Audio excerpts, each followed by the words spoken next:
Hello, I'm in a 2011 Jeep Liberty, and today I'm going to show you how to check your oil level. So first you'll open the hood, and then while the engine's off, you'll find this dipstick, which you'll pull out.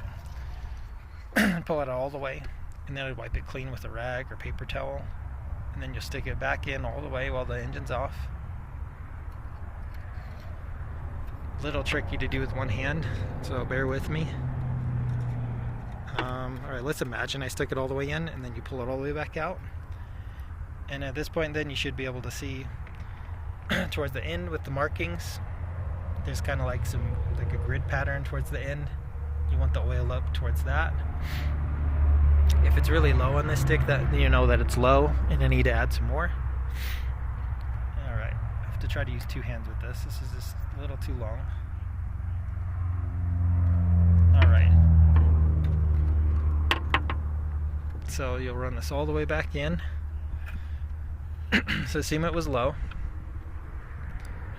Then this would be the cap that you unscrew to add your new oil. And make sure you're using the proper type of oil, as well as the same synthetic or conventional and brand of oil you've been using. Ideally, it's best not to mix and match if you can help it.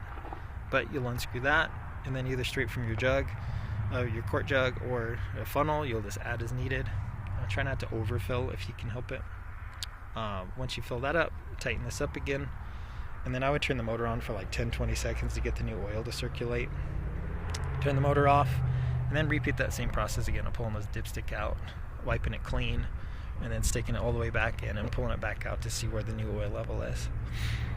And that's it. None of this should be in lieu of doing your regular oil changes, which, depending on the type of oil and motor recommendations, anywhere between like 3,000 to 8,000 miles or so.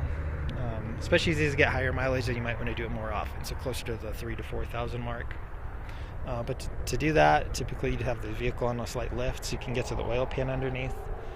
You pull the oil plug to drain all the old oil out, replace any filters as needed, and then screw it all back in nice and tight.